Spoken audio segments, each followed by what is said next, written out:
Yooyyaa bakkuma jirtanitti nagaan keenya isin dhaqqabu jecha odeeffannoo biyya keessaa fi biyya alaa argachuudhaaf YouTube chaanaalii keenya Oromummaa Tube jedhu subscribe like share gochuun dagatinaa kallattiin gara oduu ijoottan darba.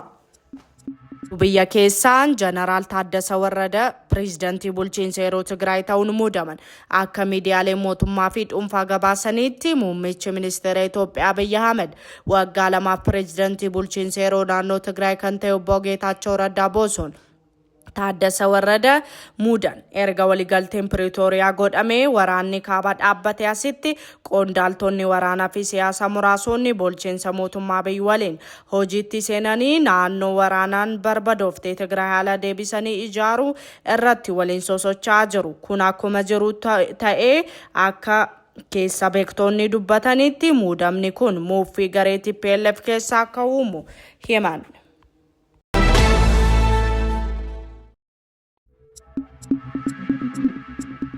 Odeeffannoo birootti yoo ceenu lammiileen Itoophiyaa hojiif biyyoota hambaatti godaanan jiran keessattuu daangaa Taayilaand Maayinaamaaritti argaman rakkoo hamaaf akka saaxilaman odeeffannoo miidiyaalee irraa ragaa viidiyoo fi suura sagalee dhiyaatuun irraa argamaa jira.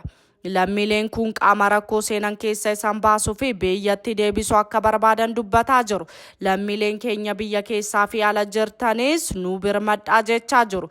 Dabalataanis kanaan duras qaama ilaallatu waliigala Maayinaamaar irraa lammiilee 150 deebisuun isaanii yaadatama. Akkasumas hojii lammiilee gara biyyaatti deebisuuf danqaa kan ta'e Itoophiyaan Taayilaanditti imbaasii waan hin qabneef akka ta'e himamaa jira. Lammiileen kunneen geejjiba gara biyyaatti isaan deebisu waan hin qabneef kanaaf sagalee mootummaa nuuf haa dhaqqabu jechaa jiru.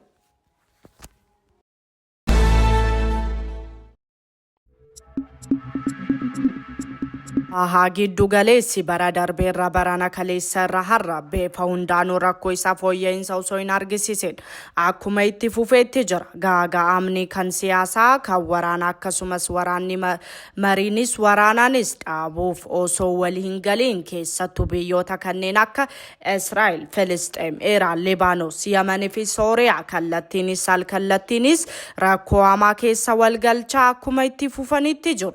Miidiyaan naannoo sanatti dhageettii qabu Aljeeziraa akka kaleessa gabaaseetti gareen Filisxeem keessa Iraan hidhachiistee socho'uu Hamaas haleellaa cimaa Israa'el irra geessisuu fi namoota madeessuu lubbuu dhaabsisuu fi diigumsa manneen jireenyaa qaqqabsiisuu isaa himame. Erga kun ta'e booda waraanni Israa'el haleellaa boombii yookaan lafoof qilleensa uummata nagaa Gaazaa fi magaalota Filisxeemii fi Libaanos biroo irraa deemsisaa jira.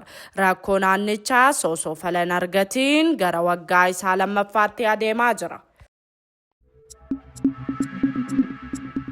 United States of America fi Iran wal falmii jedhames wal waraansa jechoota irra darbanii gara waraanaa guddaa seenuuf qarqara irra yeroo kamuu caalaa gahuun isaanii xiinxaltoonni miidiyaaleef dubbatan. Mootummaan haaraa Ameerikaa kan Doonaald Tiraampiin dorfamu pireezidantii Iraan Ayatolaaf xaaliyaa dhimma niwukilaraa fi waa'ee waraanaa Israa'el fi Hamaas akkasumas Haayut waliin godhamuun irratti mari'annu jedhee ergus mootummaan biyyattii kufaa gochuun isaa miidiyaaleen CNN fi Reuters oduu simbirtuu daqiiqota muraasa dura gabaasanii jiru.